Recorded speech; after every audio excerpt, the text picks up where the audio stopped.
Hello everybody and... Good, yes. Hello everyone and welcome to our October 2024 Quilters Question Time live question and answer session. And we've been sat here ready for a little while and I had to ask what month it was and then what the date was, which then there was a little thing that I was going to ask you. How many months in the year have 30 days in them? Come on, guys. 4. What's your answer, Peter?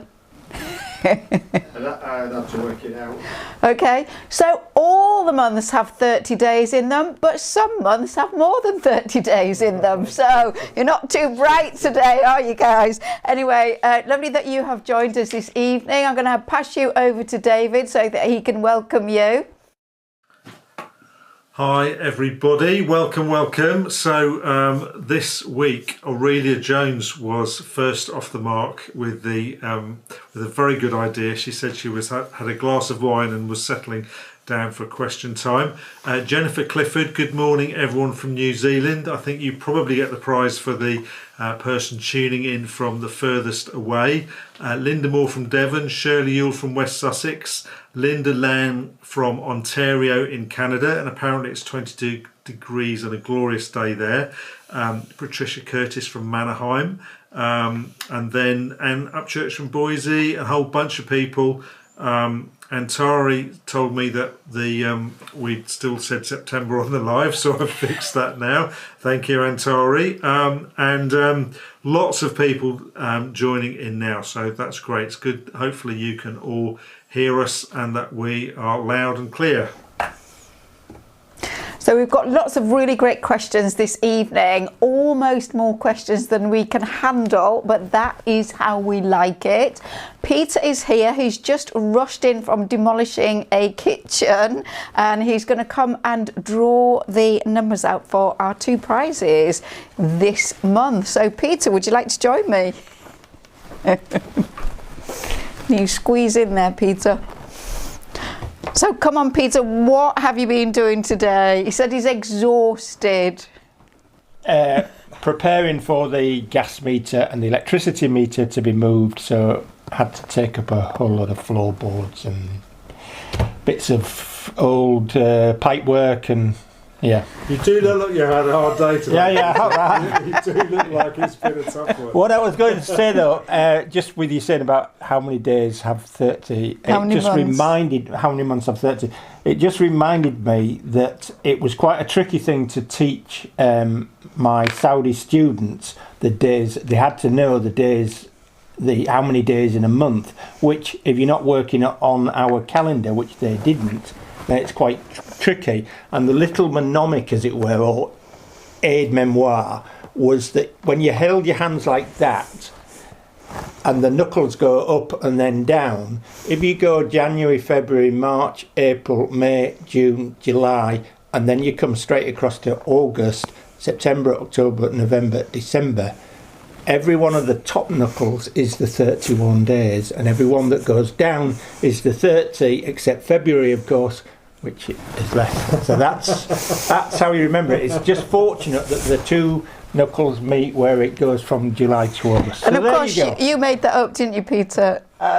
Can't remember where it came from. I don't think I did. No, no, I don't think you did either. Somewhere else. Okay. Right. So this evening, 2 lucky winners. You just have to be a member. You don't need to do anything. We have some fabric for you. So the first one is a little fat quarter bundle of 5 fat quarters with very useful black and white print. So really good contrasty darks that most of you require, I imagine, for your stash. And always when the gift comes from us and not directly from the shop or the maker, you get a little selection of postcards of my various quilts. And then the other prize is 3 fat quarters, but these have got gold on them. That's why there's only 3. And they are beautiful Christmas prints, lots and lots of gold. So just the right time for a lovely little project, again with the postcard. So Peter, would you like to dig deep into the bag? It's just there. Yep. And yeah, give it a good old shuffle. I was shuffling it all up. Yeah. Okay.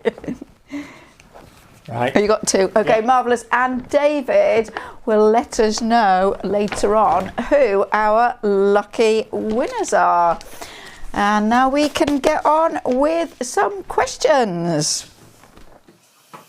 Okay, so Antari's already posted once to let me know that we'd got the wrong date. She's now said that she learnt the same way of learning the 30 with the knuckles. So that's interesting to know. So Peter obviously didn't invent it, unless it was Peter that taught Antari, which I very much doubt. So the first question is from Lynn Moore, and Lynn says, my question is regarding sharpening Karen K. Buckley scissors, the blue handle size. She says her tips are now blunt after only 2 to 3 years use. Any thoughts on the best way to proceed with this? And that's from Lynn Moore. So thank you, Lynn. And as you know, and some of the other members will know, this size of Karen K. Buckley scissors is my most favourite. I find it really useful, lovely, soft, squashy handles. And yes, I agree with you. I have had several pairs over the years, and the tips do seem to get blunt after a period of use. So I'm going to take your word for it, 2 to 3 years. I mean, they are my go-to scissors. I use them all the time. One side of the blades is serrated and the other side is smooth, and we've had quite a lot of discussion over the kind of years and months about sharpening scissors and finding good people to sharpen them and trying to do them yourself. What I think is, and what I've been told, is that the serrated side shouldn't be sharpened. So it may be that the smoother blade can be sharpened. I mean, I have to say with mine, I did kind of just accept it. They get relegated as they get blunter and blunter to paper scissors in the studio, and then they go down into the kitchen as scissors for just doing general things in the kitchen, and then they make their way to my husband's shed where they go to die, basically. So I do agree with you, and if anybody's got anything that they'd like to say on that, but I think you could just try the smoother side, and really I don't think you've got anything to lose. But it is something that does seem to have, particularly with that scissor, actually, more than any of the others, which I don't really know why that would be. So let us know if you have any success with that, because lots of people have got these lovely scissors. Okay, thank you, Lynn. We'll see if any suggestions come in on the comments. If you've got any suggestions, then do let us know.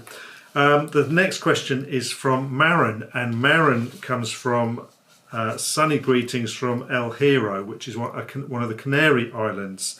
And Marin says, I'm so glad that I found you. The first time I did a binding which enhanced my little quilt, this is the first time I did a binding which enhanced my quilt rather than disfiguring it. And she's given us a before and after picture. And then we'll show you that, and then there's another question. So I will put, I think it's the before and after is here. I'll let Philippa comment on this. There we go. So I'm just going to say that if you are reading from left to right, it's the after and the before rather than the other way round. But I can see a significant improvement in the quality of your binding there, Marin. It looks absolutely amazing and faultless. So well done on that, is what we'd love to see. So yes, it was. Sometimes you struggle to see the before and afters, but we could see a very big improvement there. Well done, Marin. So the next question is said she just saw the quilt Pathfinder from Kyra Rex, and we've got a picture of this. And I thought that it's a super exercise for dots and petals. So let's just. I'll see if I can show you what it looks like. So there it is. Well, that's the centre bit. There's more on the outside. And she says in the centre, Kyra overlaps the petals. And I'm wondering if I had to cut away part of the petals to make it less bulky if I want to achieve something similar. Can you give us any advice, please, Philippa? Okay, so if we just go back to the image of the quilt, that is, as David said, just the centre of this beautiful quilt, and then it has a lot more going on. Oh, right there, perfect. So you can see that is just really quite a small section of it. So yes, it would be the most what should we say, challenging exercise in terms of the number of little circles and those petal shapes. A little hard to see, but as in the very centre there are dots going in towards the centre, and between the dots there are rows of petals which overlap, and the bit that is visible is quite curved, so there's like a curved section and then it tucks underneath the next curved section and so on. So I imagine that the shape is just finished off on the visible edge, and that the raw edge that tucks under the piece that goes on top of it will not be finished off. So I don't think that there'll be particularly any trimming away. You won't be making the full shape, you'll only be turning under the bit that you need to turn under.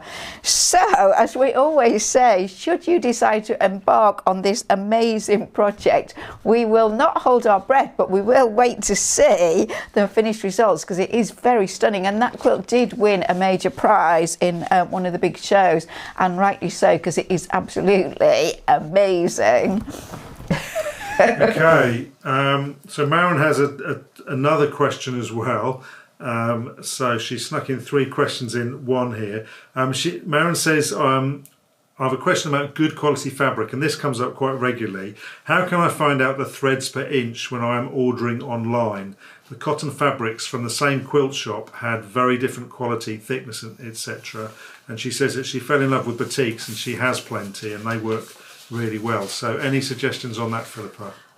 Sorry, I'm getting tied up with some thread there. I think it's very difficult online to actually see. Sometimes you might get a really good photograph and you can almost see the threads, but I do think that is quite rare. I think the thing to do is to have a look in your stash, and as you're going out into quilt shops, and find the brands and the makes that have the higher quality fabrics and really stick with those. I mean, I am a broken record on always banging on about art gallery fabrics, because they are such fantastic quality, and massive range of plains and some beautiful prints as well, but you will know the ones that you really get on well with, and I would just look for those. I mean, the only other way is to just get a really small amount of fat quarter, but if you're buying online you don't want to be paying postage on a fat quarter, so I think it is really tricky. I mean, speak to the shop if possible, you know, if there's a contact us and a phone number or a little box on the website, contact us, chat to them and see what they've got to say, but it is quite tricky.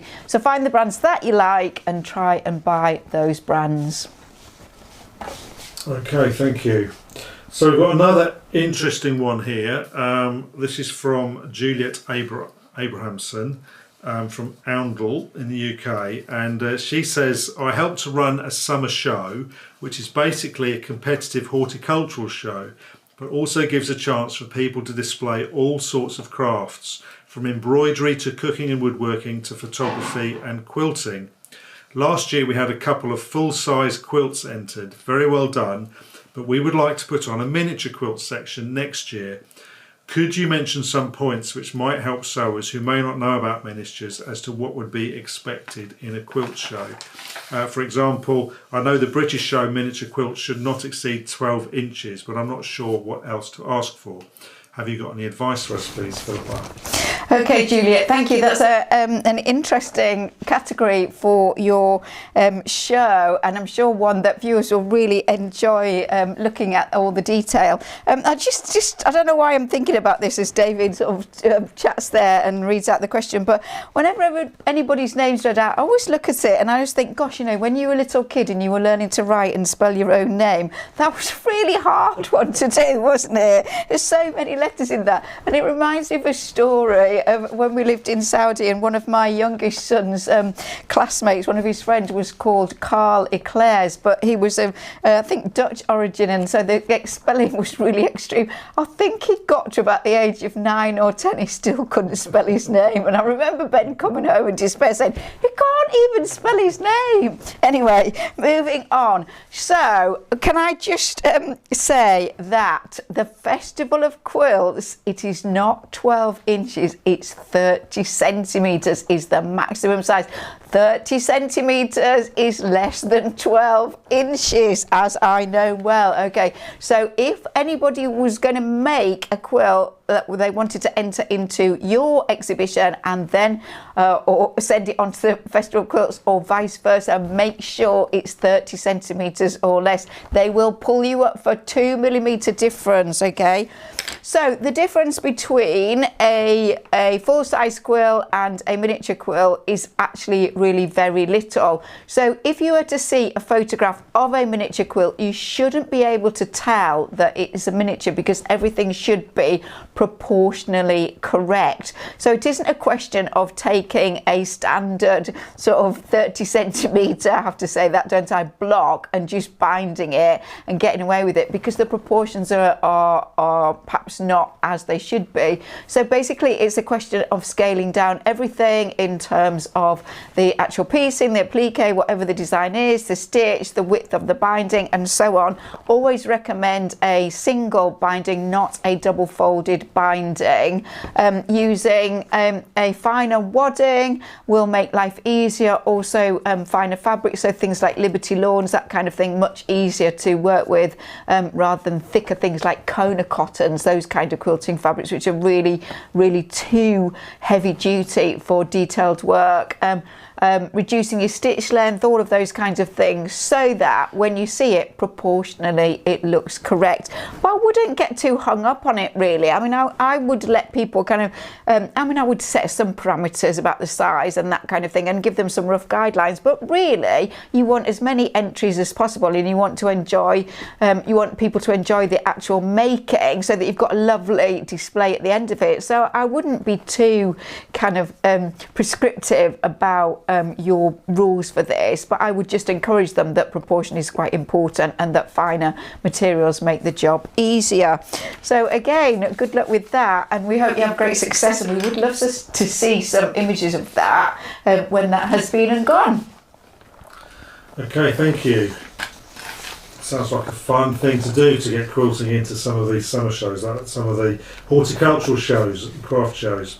So the next question is from Kathy O'Neill, and I think this might have been carried over from last month. But Kathy says, what are the advantages and disadvantages to not using batting and wadding, i.e. just quilting only the quilt top and the quilt back? And that's from Kathy O'Neill.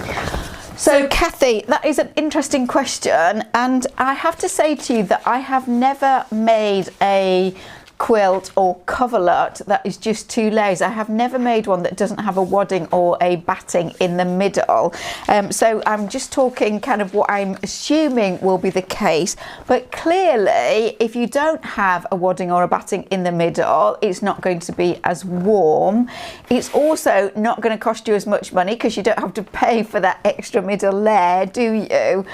So I think those are the two main considerations. In terms of the actual stitching, yes, it would be easier to get through the sewing machine. If you're doing it on the machine, it'd be easier to hand quilt because you're going through one less layer. So there is that, you know, there's less bulk through the sewing machine, there's less layers to go through. I do think that a wadding and batting is quite sort of forgiving and gives the seam somewhere to kind of sink into. And I think that you might have more issues in terms of if you had a lot of sort of seams on top of each other without that softness in the middle. It could be a little bit kind of hard really. And you might find that the layers shift a little bit more. One of the things I think is really nice about waddings is that, particularly cotton waddings, that kind of thing, that they do help the layers to stick together. You know, there's a fluffiness, isn't there? There's a softness, there's a texture to wadding and batting that you don't get with fabric which is smoother, and so you would perhaps have a greater chance of everything staying where you wanted it without it kind of sliding over itself. But like all of these things, I think you have to try it to know. I mean, if you live in a very warm climate and you don't need a really heavy covering on your bed, then two layers might be the way to go. So I would certainly try it and do a little bit of sample work beforehand, and see how you go. And you could quite easily make it kind of reversible, couldn't you? So that you had pattern on two sides. You wouldn't have to be really anything excessive on one side, but a little bit of piecing, maybe some strips added, something like that, would add interest to you, so you could turn it over. So I think it's definitely well worth a try, and I am interested to know why you ask and why you would choose to make a coverlet with 2 layers rather than a quilt with 3 layers. So we always want all the bits, all the details. Sometimes we get the most kind of the shortest question that doesn't really tell us everything, and we're nosy people, we like to know. Okay, so hopefully that gives you some of the reasons for that. The next question is from Tracy Nichols, and Tracy's from Idaho. Tracy says, I've watched both binding classes, but could Philippa address in detail why, no matter how careful I am, I have wavy binding after it is sewn on the quilt? I square my quilt, I think, pretty good. It seems to lay flat, but after I sew the binding on, it's then wavy on the ends. It's very frustrating. I try to be careful, but I must be stretching it during sewing it on. Any advice, please? Thanks for all your valuable knowledge. And that's Tracy Nichols. And then we had a similar question, slightly shorter, from Peggy Pitzel. And Peggy says, how do you keep binding straight? Mine is wavy, which is pretty much what Tracy said. So Philippa, how do you keep your binding straight? It's just a little wavy binding. It's the last process, isn't it? Bye, off we go. Right, okay. So I think there can be a number of factors that contribute to wavy edges on quilts. And it is, if you haven't watched the piping and binding class for a while, even if you have watched it, it is worth revisiting because there is tons of information in there. However, do you know, I don't know why, David, but tonight I feel like Craig Greville Hall. I don't know why he's Strictly Come Dancing. No idea. But anyway, so the first thing I'm going to say to you is take your quilting stitching, whether that is hand quilting or machine quilting, beyond the sort of visible part of the quilt. So where the binding is going to go, you need some stitch there, because you have a different handle between the part that is stitched in the center of the quilt inside the binding to where the binding is going to go. If you don't do that stitch, that is really, really, really important. Okay, and if your design doesn't have any stitch, the stitch isn't going to go sort of further out into the raw edges of the quilt, then you need to put something in. It can be rows of straight stitch, it can be zigzag. You need to put something there that is going to be covered by the binding, but it needs to be there. So that is the first thing.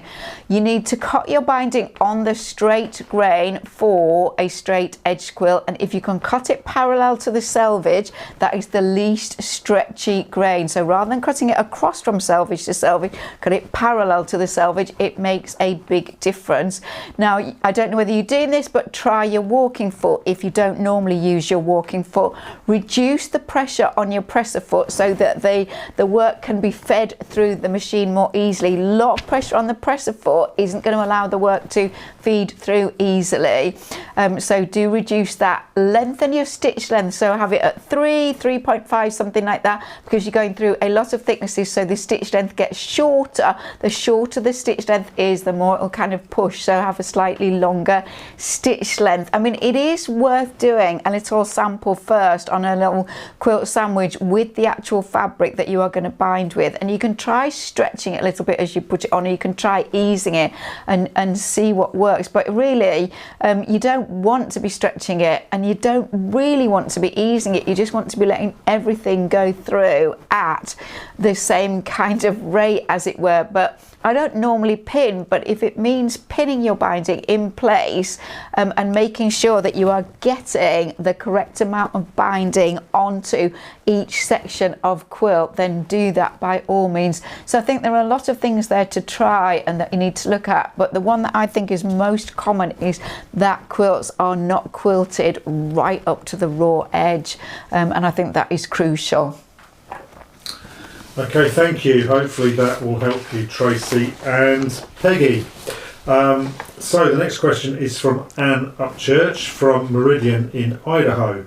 and we have a picture with Anne, if I can find it. Oh, it's ready to go. And here is Anne, and Anne has made the Bargello bag from the Bargello class. And Anne says, I'm sending a photo of the finished project. I learned so much, although I did not choose the best colour value placement. I will enjoy making another with the same instructions, being careful to make better contrast with dark, medium and light. So Philippa, she's listened to some of the other answers that we've given on various occasions. This is going to a sister who lives in one of our states where plastic shopping bags are shunned. And they're not only they're not provided, people are wary even to be seen with single-use plastic bags. I wonder if you could expound just a bit on other design options for this bag using other quilting options. So I presume you mean for blocks and that sort of thing used instead of just the Bargello. I struggle with modifying patterns and wonder if maybe I could do it using a table runner to be able to make into a tube. And that's from Anne Upchurch. Philippa, did you get what she's asking there? So we did study your question quite closely, Anne, and I think there were I could take perhaps two parts from that in terms of, I wasn't sure whether you were asking me about quilting designs in terms of stitch, holding the Bargello and the Wding and the inside of the bag together. Wavy lines, you're going to do masses of stuff. I mean, I would quilt it fairly uniformly, but I don't think that you need to quilt it really densely, and I actually think anything goes really. Wavy lines complement the actual geometric shapes of the piecing, but you could stick with geometric, you could do lots of crosses, all kinds of things. But then I think the other part of the question, if that is not correct, what I'm answering there is that you really enjoyed the piecing, you've enjoyed the finished results, and it's something that you would like to explore further in terms of how can you use Bargello in a different way. And it's a long time actually since we filmed this class, and I did revisit it, and there's a whole section on design and how you would go about designing your own style of Bargello, because it has endless possibilities in terms of how you arrange the fabrics and how thick you cut the strips and so on. And in the class I show you how I go about doing that with graph paper and drawing it out and colouring it in so that I can see what I'm doing on paper. So I think have another look at that, Anne, because there's really quite a lot of detail there. So I would choose my fabrics, I would get them all stacked up in the order that I wanted to use them in the finished thing, and then I would start to play on graph paper. So there is a lot of information there in the class on the actual design. There are actually two sections of it, so I'm going to suggest you have another look at that, and don't tell yourself that that's not your strong point. Just be brave and go for it, and you'll come up with a fantastic dramatic design that'll be all your own, which will be amazing. Okay, so a couple of comments have come in about quilting without wadding or batting in between, just using a front and a back. Ali P says if you use fleece for the backing, then a two-layer quilt would still be warm. Yeah, nice idea. And Maren, we've answered your question. Maren's now answering a question for us. She says she thinks that maybe some of the 3D effects of feathers and that sort of thing that you might get, well, you wouldn't get those if there was no batting, because when you do feathers, you do get that kind of 3D effect. So good points there. Thank you. The next question is from Leslie Bussey, and Leslie says, my question is about cutting fabric. As a new quilter, I've been told to use your ruler measurements and not your table mat measurements, which I totally understand. However, when you're in a small space, and let's say using a small cutting mat, maybe 24 by 36, how do you handle squaring up and cutting on such a small surface? However, let's say I have 3 yards of fabric and I need to start cutting various shapes and sizes as I follow a quilt pattern. How do I use my cutting mat and use my rulers to measure in such a small area? And that's from Leslie Bussey.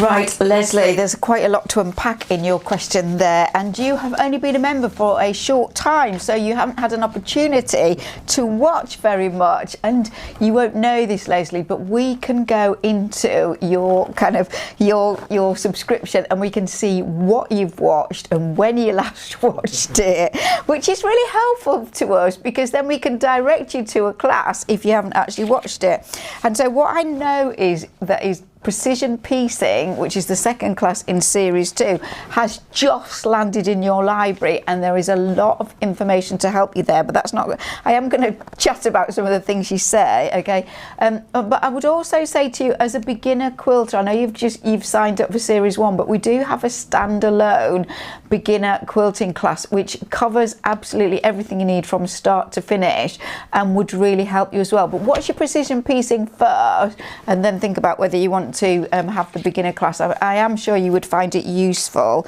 Okay, now then, I think I personally don't cut everything out for a large project at once and then start to sew. I tend to break it up, so I wouldn't be starting the job by getting all of my cutting done. I would do some of it and then I would do a bit of sewing and so on. I find that I enjoy the different tasks, and also rather than cutting everything out at once, I'm always kind of looking at how things go and what I think and whether I need to make any adjustments or alterations. So maybe one of the things to do is not to think I must get everything cut out before I start. You know, you can do a bit at a time.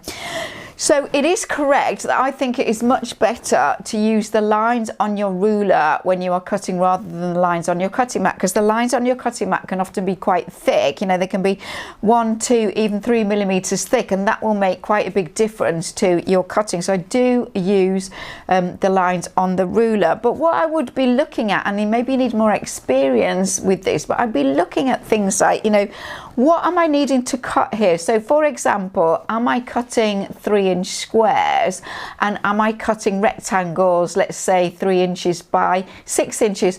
Both of those units are going to come from a 3-inch strip, so I would be just cutting 3-inch strips, or a 3-inch strip initially, and then cutting the pieces from that and then seeing how many I needed. So I'm not trying to cut individual little pieces from my large piece of fabric. So what I would do is I would pre-wash it, always pre-wash.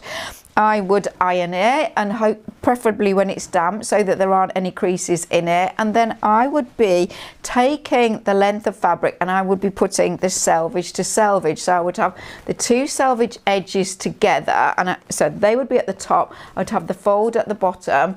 I would square up. This is shown in the beginner class on precision piecing. I would square up and I would cut off, for example, that 3-inch strip, and then I would cut the units from that 3-inch strip and any other units that I needed, and I would make a start, and then that way is much easier to progress through your cutting than trying to cut, you know, individual 3 by 6 inch rectangles from this huge piece of fabric. So that is just a very brief overview, but all the information is there for you and it's in your library now, so please have a good look at that. And if you have any other questions that kind of arise from what you do, before next month, send in another question and we'll address them again. And David, before we move on, can I just do a little bit of a chat? We've been having quite a few discussions with Callum, who is part of Barnyarns and the Sew Centre, which is in North Yorkshire, and they are our go-to thread people. They sell the most enormous range of threads and needles and all kinds of supplies, and most of you will know them, particularly if you're from the UK, and they have opened in the last 2 or 3 years a sewing machine centre selling both Pfaff and Bernina sewing machines, and David and I are going to go up and visit. They've got two Bernina trained mechanics who will service machines, because we're always wondering where to go and to get our machines serviced. But they do have some offers on at the moment, some pretty good discounts on some Beading sewing machines and on some of their FAF sewing machines. So it is worth having a look at sewcentre.co.uk, especially if you live in this area, although they will take machines from all over the country for servicing. So do have a look, because I have got some really good discounts, and you can mention our name if you would like to, which also prompts me to just remind you about Cow and Giraffe, who again are a Yorkshire based group, two wonderful ladies who sell lots of gorgeous fabrics, including art gallery fabrics, and every month without fail they give us 10% off and send a little code. It's always posted on the Facebook group, but if you're not part of the Facebook group you won't see that. So this month the code for 10% off any of their fabrics or bundles, anything like that, is OCT for October, and then it's uppercase, so all capitals, and then 2 exclamation marks. So OCT exclamation mark exclamation mark. So you know, wherever we can try and get you a little bit of discount or help, we will do, but only with people that we think are really good. Thank you, David. Okay, so the next question is from Kim Becker, and Kim Becker is in Kearney in Nebraska, and Kim says when layering a larger quilt for competition, and she says 87.5 inches by 87.5 inches, what is the best way to make sure the straight seams stay straight when pinning? Where do you start, and what do you use for a reference point to begin with? And she says she will be quilting on her domestic machine. Okay, so I think lots of people have lots of different ways of doing this, so I'm going to explain to you how I do it, which may or may not work for you, but I work on the floor. I actually do it in my son's bedroom. He's no longer at home, but I clear the furniture to one side and I work on a carpeted floor. I know a lot of Americans tend not to have carpeted floor, and also here in the UK, but he will work on a hard floor. I put the backing down, which I have pressed, and I just lay it out. I don't really stretch it at all.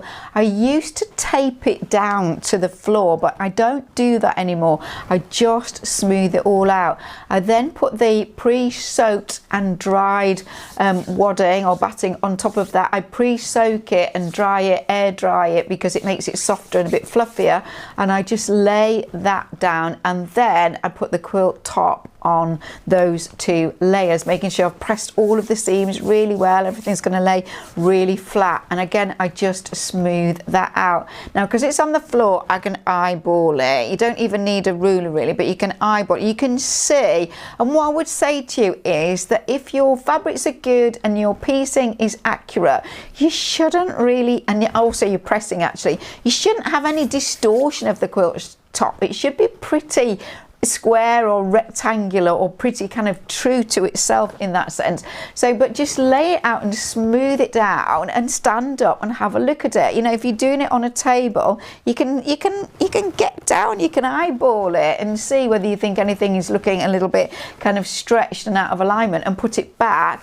I pin through the center on the horizontal and on the diagonal, and then I use just ordinary 1-inch safety pins, and I pin out the 4 quarters every 3 to 4 inches. I do a huge amount of quilting, so it needs to kind of hold itself for a long time, because it takes me months to get the free motion machine quilting done, also on a domestic sewing machine.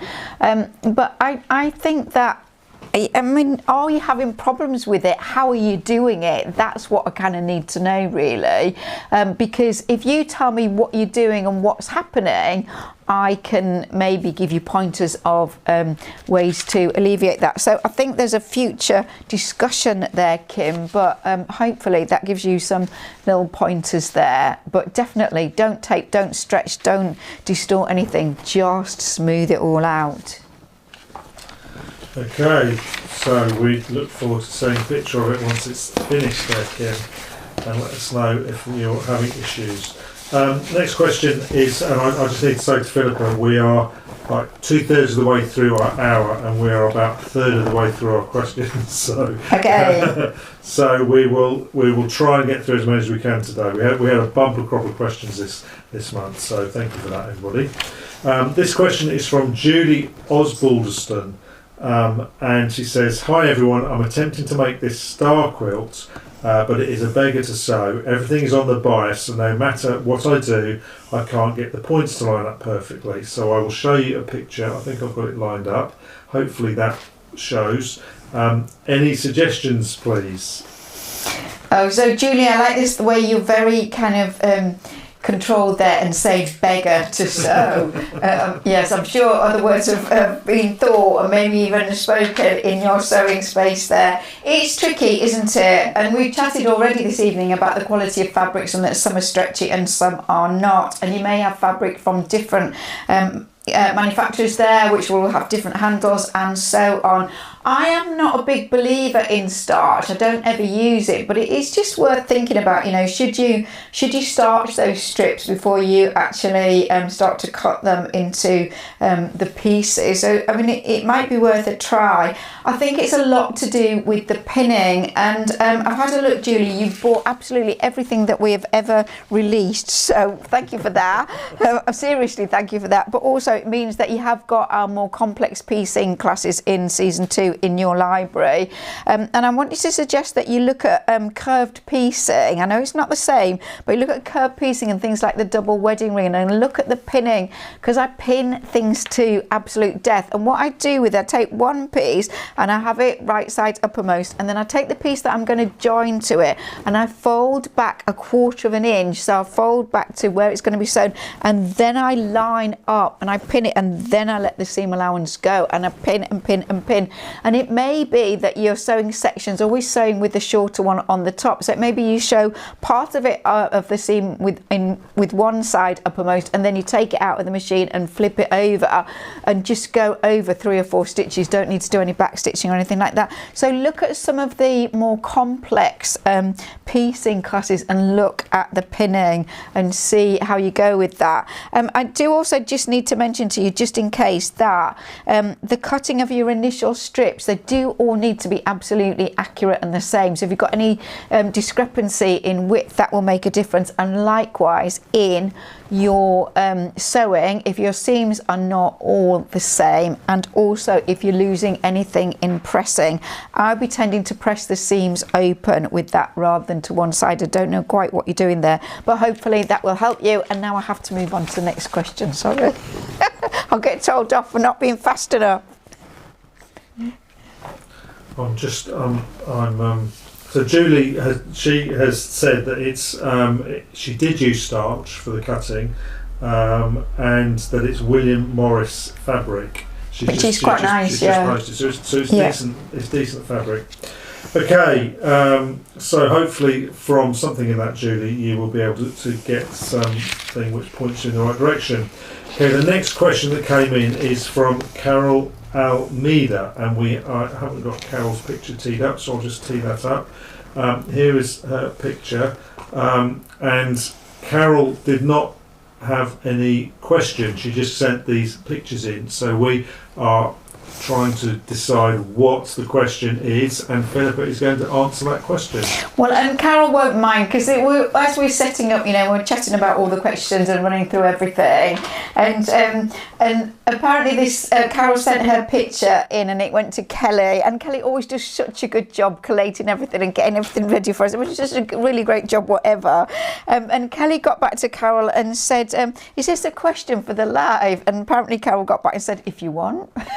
And that was it. So, but anyway, we love a little bit of kind of, what are we doing here? It keeps us on our toes. So what we imagine is that Carol is not happy with that little bit of a pleat that she's got at that end of that short line of stitching.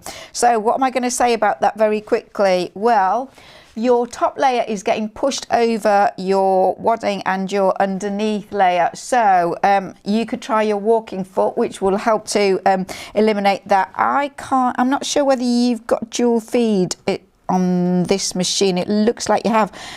So dual feed, the built-in walking foot might also help. Reduce the pressure on your presser foot so that it's not clamping things down too hard, and increase your stitch length. And I also wonder if the work is not light on the table and whether it's not feeding through very easily. I use these little, excuse me, two of these would help you with your straight stitch. This non-slip mat that you buy on rolls for kitchen shelves and that kind of thing. Two of those, one under each hand, help you to spread the work and keep it taut and stop it pushing forward. So thoroughly recommend that. So hopefully, Carol, that's what you wanted to know, and hopefully those things will help you. Thank you. Okay, so the next question, well actually the next is not a question, it's from Elizabeth Radabor, and we answered one of Elizabeth's question last week about beading, I think it was, in the quilt. And Elizabeth has sent us quite a long explanation of what happened to her, and we will abridge it slightly. Here is the image, and Elizabeth started off with the image on the left. It's like one of those spot the difference. She started off with the quilt on the left, and then realised she hadn't got the flags on the top of the little castle there. So she put flags on, and then she realised that she needed some embroidery in some other places, and so what was a relatively simple exercise to put flags on became a much longer exercise. And you can see that she's added various bits of embroidery in the windows and little bits of trees beside the doors, on the towers, and on the dragon sleeping there. So Elizabeth just wanted to show us that what starts out as a very small change can sometimes end up being a very big change to what's going on and take quite a little while. And can I just say, so Elizabeth did say that after I had addressed her question from last time, it enabled her to finish the embroidery with considerably less frustration. But we don't know what you did, Elizabeth. We'll want to know what you did so that we know what worked, so that we can tell more people and help them. So you've got more work to do in getting back to us with that information, but your quilt looks absolutely beautiful, and well done for all of those additions. Well worth it. Okay, thank you, Elizabeth. So the next question is from Suzanne Garcia. And Suzanne says, do you sew your applique on stabiliser or on the quilt sandwich?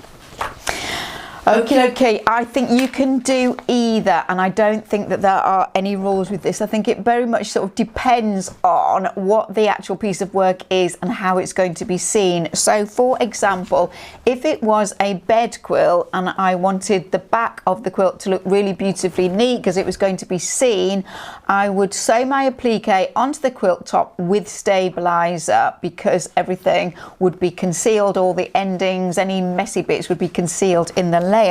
However, it can be easier to sew your applique on through all the layers, so the wadding and the backing, and I might do that with a wall hanging that was going to sit on the wall and nobody was ever going to see the back of it. So both are good and both are appropriate depending on what you're doing, and as always I'd make some little samples and then make my own mind up. Okay, sorry, I was just busy reading some of the comments that are coming through. Ruth French has suggested for the lady that was having problems with the seams matching up on the strips, might it help to sew adjacent strip seams in different directions, as in Barell? I don't know whether that's something you would suggest, Philippa. You could try it without actually seeing what's actually happening. Yeah. I can't actually answer that, David. Okay, so we'll move on. The next question is from Shirley Yule, and Shirley says, Philippa, have you ever made a bag using Bosal, is that right, or similar interfacing? If so, do you have any tips on presser foot settings, needles, etc.? Thank you for your wonderful classes, and that's Shirley Yule. Okay, Shirley, so no, I haven't ever used, and I'm with David on that. I imagine it is pronounced Bosal, but it is, what it actually is a kind of foam interfacing that is used in bags and gives structure, but without making everything really stiff. So basically what you are doing is sewing through thicker layers. So my suggestions on that are to reduce the pressure on your presser foot, try your walking foot, that might help to get the thickness through your machine, lengthen your stitch length. I would tend to use polyester thread, top and bottom for strength, general purpose polyester thread, and I think you will probably need a size 80 needle. You might even need to go to a 90, but an 80 should do it. So those are my comments on that. And the only other thing I was thinking about was, you know, there is a lot of thickness there, and would you want to reduce it to nothing, the actual the foam interfacing at the seam, so you didn't have a lot of bulk, and then maybe a bit of top stitching is needed around seams to really strengthen things. But having not absolutely used it, that's just my best guess on that for you, Shirley. David's I'm busy pressing buttons and investigating yeah. things in the background. The next question is from Sue, and so I was just trying to find out what Sue's last name is. I think I've got the picture teed up, so let's put that on. So there is Sue's picture. And Sue says, I'm in a home remodel, a room lost its window, so it has now become my sewing room, and to add a window I made the attached hanging, which looks fabulous. I plan to do a facing for the binding, but my question is, how do I quilt this? I figured following the curvature of the hillsides will work for the upper panes, but what do I do with the animals in the bottom panes? So Okay, how would you quilt that? You've done a beautiful job with it. It looks really fantastic. It really does. I hope you never tire of the view. Anyway, I would do what the fabric dictates. So I would not overcomplicate it in any way. I would do free motion in browns around the various animals and the cowboys, and I would do green, you know, spiky stuff in the grass. I would have it a little bit denser in the foreground, getting less dense as it goes back, but I would just let the actual design dictate what is going to go there. Really, what you're doing is reinforcing the design, not trying to put anything else on top of it. So just go with what you've already got. And how lucky that you've got a sewing room. I hope you had a sewing room before and this is a better sewing room. So the big advantage with not having a window and using a quilt for your window is you don't have to move house if you're tired of you. You just have to make yourself a new window. So I think that is very satisfactory, very, very sensible. Okay, the next question is from Penny Thorne, and there's a picture that goes with this one. And Penny says, can I ask how much wadding Philippa would leave around quilt as you go blocks? I have now completed all of the blocks for a puzzle quilt and just need to add some sashing to them before layering them up to quilts. And there's the picture. So Philippa, how much wadding would you leave around the outside? Okay, Penny. So I don't know whether you are adding your wadding, your batting before you add your sashing, because you need to take that into consideration, don't you? So whatever the width of your sashing is. But I always like to have something to get hold of. I always am a bit generous with these things, so I would be leaving, in addition to the sashing, a good inch or 2 inches around things. I just prefer to I feel you can get hold of it better and it's not really fiddly at the edges. So I would tend to be generous. And what I would also say to you is that a white wadding is going to be best with this, because it will help to keep the thing brighter. If you put a natural coloured wadding behind that pale fabric, it'll just make it a bit sort of creamy dirty. So if you haven't already bought your wadding, I would have a white wadding, not a white wedding, David. I was going to sing Billy Idol. It's Billy Idol, isn't it, White Peter? Wedding, that was, yes. Yeah. Anyway, that was one of my favourites. Okay, thank you for that. Philippa, I'm going to skip the next one because I've lost the image for this one. So we're going to question 17. Oh, because I really want to chat about it. I'll Okay, come back, I'll find the image and we'll come okay. back. So Linda Lang says, have you ever done landscape quilts or photo-inspired art quilts? If so, would you have any tips for a beginner? Linda, is absolutely not my thing. I am about pattern and I have never done a landscape quilt. Is that true? Anyway, I've certainly never done a photo inspired quilt, so I don't really have any tips other than I would start by getting some books. I would do lots of research on the internet, and much as it grieves me to say so, I would find a class with somebody who has that as their area of expertise, because it isn't my area of expertise. Sorry. Okay. Susan Carlson. Susan Carlson books, really good. Susan Carlson, okay. Yeah. So, next question is from Charlotte Collins. And Charlotte says, can I use linen fabric to quilt a bedspread? Can I mix this with cotton patches, i.e. having two different types of fabric in the quilt? What would you think about that, Philippa? Yes, absolutely. You can put anything that you like into a quilt, Charlotte. What I wonder, if you're thinking about using kind of old linen tablecloths and things like that, or whether it's new linen, what you just need to be aware of is that different qualities of fabric will wear differently. So if this is a bed quilt that is going to be washed and used a lot, you may get more wearing on the finer fabrics than you get on the linen fabrics. But no, I don't think there's any problem with that at all. As with all of these things, I would do a little bit of experimentation. You might be better to press your seams open. Might try that, because your linen's going to be thicker than your cotton, rather than pressing to one side. But I'd have a little play with it, and yeah, definitely, absolutely anything. Yeah, absolutely. Use what you've got. Okay. Sorry, I'm just trying to get this. This image. This image for this photo. So I'm just looking at the clock, guys, just to see how long I've got. Yeah, now I need to speed up big time. Okay, so the next question. This is another question from Leslie Bussey. I think we had one before, didn't we? This is question 19. I hear some people start sewing their binding on the back and then flip to the front and vice versa. Which do you suggest, and what are the benefits and downsides? What's the last question, the binding question from Leslie? Anyway, what do you think about that, Philippa? Okay, so this is what I would say to you, is that if you are going to machine sew your binding on and hand finish the last stage of it, I would sew the binding on at the front and then do the hand stitching at the back, because if your hand stitching isn't fantastically neat, it's not going to be seen. If you're doing it the other way around, your hand stitching's got to be really good on the right side of the quilt for that to look beautiful. But you can do it by machine, and you can do it all by machine, and do actually show that in the piping and binding class, and the binding is sewn on to the back and taken to the front and finished off by machine.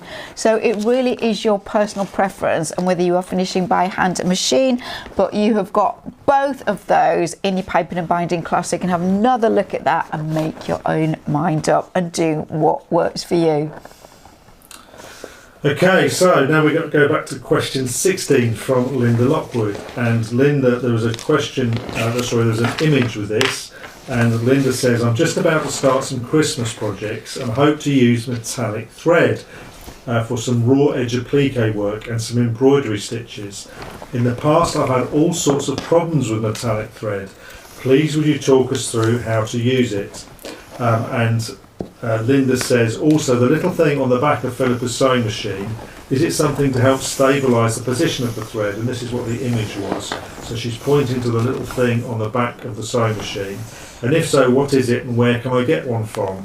I find when doing fancy stitches or embroidery, sometimes the thread loops and jumps out of the tension discs on my Bernina. Many thanks, and that's Linda Lockwood. Okay, Linda, lots to say on this. I'm going to have to move quickly. So, metallic thread, there are many different types on the market, and some are not as easy to sew with as others. If possible, if you can feel the thread and run it through your fingers, that is going to be your best guide.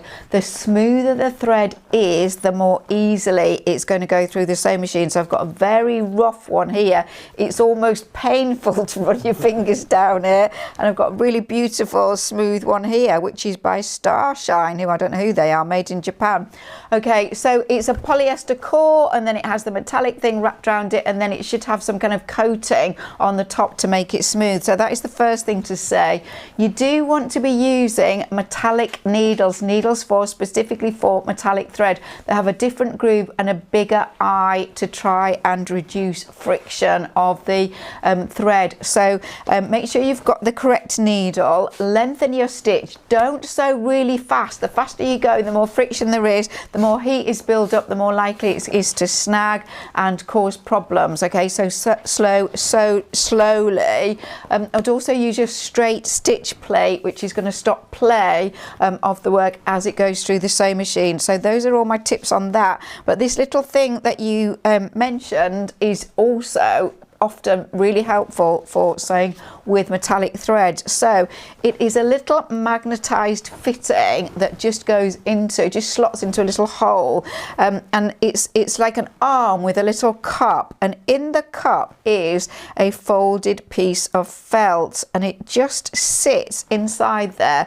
And what happens is that the thread runs through this little felt pad before it gets to the tension discs. Now what you do with this is you put on thread lubrication, a silicone lubricator like Sewer's Aid. Okay, now I always used to just put it sort of on the top so that it would soak down, but what I have decided is the best thing to do is to take the little felt pad out and then pop a little bit of the lubricating liquid into that crease, that fold there, and then pop that back in. And then you can also put a little bit on the top if you want, but that will make sure that your thread is picking up that lubrication before it goes through the tension discs and the other little fittings and the needle. So in a nutshell, those are the things to really look at, and also you maybe need to adjust your tension as well. Okie dokie, slightly looser on the top to enable the thread to glide through the sewing machine. Good luck. Let us know what you do and what works. Where does she get that thing from? Oh, sorry, yes, Bernina. It is you have to get that from your Bernina dealer. It is only made by Bernina specifically for some of the models, the bigger models. It fits in your sewing machine. Not all of the smaller models have the ability to take that little fitting. Thank you, Peter. Okay, we're getting through. We're out at the hour, but we will keep going and answering some of these questions. So hopefully you can top up your wine glasses, those of you who are quaffing or making another cup of tea, if you are in the UK. And we will continue. We've got about 5 or 6 more questions that we'll try and get through. So the next question is from Judy Tinker, and Judy says, I'm so proud I got my first ribbon at a quilt show. I asked you for advice on quilting, which I took and used piping added to the binding. I took first place in the medium piece quilt. We need to show you that. Oh, it's the wrong way round. My apologies. You'll have to turn your heads on the side. I took first place in the medium piece quilt category. Here's a picture of it. Thank you for all your great advice. So we couldn't be prouder. That is just fantastic, Judy. Your quilt looks beautiful, and your quilting enhances the design perfectly. It couldn't be better. So absolutely, you are a winner in every sense of the word. So well done. We love it when you have success. So my apologies. I've got the my technology moves the pictures around sometimes, and I have to move it back, but it's not an instant process. Okay, the next question is from Sue Roberts, and Sue says, I have a question about quilting. I'm currently making a double bed size patchwork quilt. Lots of mistakes, which is why I joined your course. I'm at the stage of sandwiching the 3 layers together and doubt I will be able to machine quilt it. so I'm wondering about hand tying. Would you advise this? And that's from Sue Roberts. So Sue, there are no rules. You do whatever the heck you like. It's your quilt. So if you don't want to quilt it and you want to tie it, that is perfectly acceptable. It'll look beautiful. So for those of you that don't know, you take a thicker embroidery style thread and you start at the top and you take a biggish stitch all the way through the layers. You come back up and then you tie the actual embroidery thread so that the layers are held together. I am going to suggest that you use a surgeon's knot. So when you do the first tie and you go once, and I've just taught Peter this, you found it very useful, didn't you, Peter? You go once and you go again twice. So you do 2 twists on the first go, and then on the second one you just do a single knot. It holds it really well. But I think you can be really clever with this and you can be really creative with it. So instead of just doing, let's say, a red thread out 4-inch intervals across the piece, why not make a design with it? Why not choose a range of colours? You could have different types of thread, different thicknesses of thread, different colours of thread, and you could, let's say for example, you went the colours of the rainbow and you started in the middle, and you could have a circular design and you could have them the first circle quite tight together. I would do the quarters and then kind of work in so they were even, take the next circle a little bit further out and a little bit wider, and so on, and you could make a really interesting pattern with that, and it would be the most fantastic way of making your work individual and really different and a really fun job to do. So again, we want to see it. Okay, thank you, Sue. So the next question is from Judy Pryke, and Judy says, hello Philippa and David. When doing applique using Bonder web with stitch and tear on the reverse, what is the best method to tie off the end of the threads? That's a question. She says, love all the classes and frequently go back to refer to all the different things. I still need to do my peg bag. That will be my next project. Thank you for all you do to help us improving our sewing. And that's from Judy Pryke. Thank you, Judy. Plenty of time to get your peg bag done, although I am surprised how many peg bags have been done and how many people, Sarah Runnicles for one, have done multiple peg bags. So it's very impressive, extremely so. Right, okay, so as you like going back to the various classes, Judy, you want to go to our raw edge applique class. I think the circles and I think the blanket stitch circles, I explain absolutely what I do. So the threads go to the wrong side and they get knotted with that surgeon's knot, so twice and then once, and then you cut off the tail, leave about 1/2 inch, because especially if you're using shiny thread like a shiny decorative polyester, if you cut too close to the knot it'll come undone, and then those knots will be concealed between the top of the quilt and the wadding. So it is the raw edge applique class that shows you that. Oh, and that's the other thing. I think on the circles, if let's just say for sake of argument I was doing a red circle on a white background, when I had done the knot before cutting, what I do is I put all of the 4 thread tails onto a big needle and I just stitch them into the back of the circle, obviously not going through to the front, and then cut them off, and that means I won't get any shadowing of the thread going on to under a pale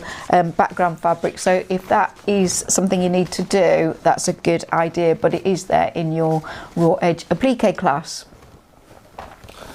Okay, thank you. So Sarah Runnicles is very pleased about the little felt pads for the metallic thread, because it's another gadget that she can buy. So we're pleased to be able to help you out on that one, Sarah. So the next question is from Carol Husbands, and Carol says it's a daft question really, but I'm doing English paper piecing at the moment, and the needle I use is Bowen straw needle. The hole is so small I can't thread the needle. I bought so many little silver fuse wire type threaders that break all the time, and some other makes that are useless. What does Philippa do? I know she uses these needles, which are brilliant. Thanks. And that's from Carol Husbands. Okay, so Carol, you need really good light, okay? And I don't use a needle threader. I find I don't actually need one. So I have got here a Bowen straw milliner's needle in a size 9, which is very similar to what you're using. Okay, I think it's a really good idea to have a white piece of paper behind the needle, because then you can actually see where the eye is. And she's not going to be able to do it because she's on camera. Do you know, and I did this several times before we actually we started filming. So you should just be able to see it. Now, what I think makes a difference is the thickness of your thread. So I don't know what thread you're using, but if the thread is quite thick, it's difficult to do. Try turning the needle around, because there it's gone straight away. Wasn't even trying. If you think of the needle being made from a piece of wire, the hole is punched in from one side, and so the side that the hole is kind of punched through is the side that will take the actual thread more easily. Some people talk about licking the actual needle, so the needle's a little bit wet and it kind of sucks the thread through. I do remember as a child, I mean, I used to do tons and tons of hand sewing, and I used to be absolutely persistent to thread my needle. Sometimes it helps if you cut the end of the thread on a slight angle, like so. And sometimes that was a metallic thread which doesn't bend, but sometimes what I do is I take the thread, so this is a fine silk thread, and I kind of crease the thread down the needle and pull it off, and I'm just sort of squashing the folded thread between my fingers. I quite often do that. It's a little hard to see, but maybe David and I will film that. Maybe we'll film that, David. I think we might have filmed it. I think we've got it somewhere. At some point. Well, where and when and how many years There's ago so much was stuff, isn't there? Some of the stuff I'm not sure. So, Carol, I'm not sure whether that will help you or whether your heart will sink when you find out that Philippa doesn't use any gadgets, but she does it by eye. But hopefully some of those tips will be good for you to help you thread the needle by eye. Okay, the next question is from Lydia, and Lydia says, I made a table runner with 3 lines of piping. This was the first time I made 3 rows, and I have some issues that I didn't have when I made 2 rows of piping. I followed Philippa's instructions as always, but this time with 3 rows it didn't work well. And we have a picture which of course isn't teed up, but I will what was the name? Lydia, there we go. So here's your picture. So Lydia says, the piping is very straight. I didn't pull anything, and after finishing, the piping is pulling the rest of the fabric and making it look like the rest is bigger than the piping. I bound it with the hope it will look better, but it doesn't do. I have to unbind and somehow fix it, but I don't know how to do it. So Philippa, what would you suggest? Yeah, it's disappointing, isn't it? Because it's a beautiful piece of work. It looks absolutely gorgeous, and the 3 rows of piping really enhance it. I mean, the first thing I'm going to say to you is that you will notice it much more than anybody else, and so you are seeing that. And I think even sort of in a month's time, you might not view it quite so badly. I mean, on the whole, it looks really straight. I can see a little kind of kink in on the far left-hand side, and I can see that the left-hand bottom corner maybe looks like it's pulling up a little bit, but apart from that I can't really see anything. But anyway, what do you need to do? So I mean, I won't say that it hasn't happened to me in the past as well. What I think is when that you are making your piping, make sure that you have a really long stitch when you are putting the cord into the actual fabric strip, but don't have your cord trailing. Try to keep the cord really relaxed, because it may be that the cord itself is getting a little bit tight as it's been stitched into the fabric strip, and then you may sort of put it onto your quilt, and that may relax a little bit. So that could be one thing. So just take great care when you're actually making the covered cord. I mean, when I've shown you it in the classes, you will see that I don't actually pin it on, but it might be a good idea to actually measure the length of the quilt, and then on a, you know, when it's nice flat on a surface, there's no tension on it, and then measure that length on your actual piece of piping as you sew it on, or sorry, as you pin it on, and pin it carefully, and maybe just give yourself like 1/8 of an inch, or maybe, I don't know, depends on the length of the thing, 1/4 of an inch longer in terms of the actual piping, and maybe just ease that slightly as you pin it, so that you really don't, I mean, you just need to be really cautious with that, because you don't want to make the edge ripple at all, and then try to keep everything really flat and supported as you're sewing it on. I think it is just tiny little tweaks. There's a little bit of tension coming somewhere there, isn't it? And so you just need to work that little bit harder just to make sure that everything is of the correct size and not being stretched. And you know, it's tricky with the piping feet and the zipper feet, because it does tend to push things forward. So do reduce the pressure on your pressure foot, if you can, quite a lot, so that you don't have very much pressure down, and it allows the thing to feed through. So fingers crossed all of those things will help you in the future. Okay, and there was one more question that was really got missed out, and it's really quick. I just tried to sew binding on a mini quilt, but you've only got 4 inches to finish the binding. How does she finish a binding? Do it by hand, don't try and get it under the sewing machine. Okay. Pardon? That was Maren's 5th question. Oh, right. Oh my God, got your money's worth today for sure. Right, and just very quickly, I'm working on the lampshade class, and I'm getting all my samples ready, and this is one of the techniques that I'm going to teach you. I don't know if you can see down there, but it's beautifully lined out with lovely, easy to use, stretchy lining fabric, especially made for lampshades. This is, the Brits will know this is a company called Pookie, and this is a little wall light for our renovation project downstairs, and it has a candle light bulb in it, and it's got a candle clip, and that just clips on there. But that is beautifully lined and gathered and then trimmed, and that's one of the things that I am going to teach in the forthcoming lampshade class. So get excited now, because it's really good fun. Right, okay, enough of that. Peter, our winners. 2 winners. Today's 2 lucky winners are Kathy Young and Madeline. Is that Rank? Yeah. Madeline Rank. Okay, so Kathy and Madeline, well done to both of you. I really want you to respond and make sure that these fabrics get to you. David will email you, and I'm going to do what I don't normally do and say that if you're very quick, you can choose. So the person who responds first to David's email can choose Christmas or the blacks. David's looking at me with despair there, because that's an extra layer of work he has to do. You've got nothing else to do, David. Shush. Right, anything else anybody needs to say? Apparently we're up against Bake Off, so we lose. Oh my goodness. Right, okay, right, go and watch Bake Off. Well, thank you for joining us. Thank you for all the great questions. Those of you who we've said we want to know more, please let us know more.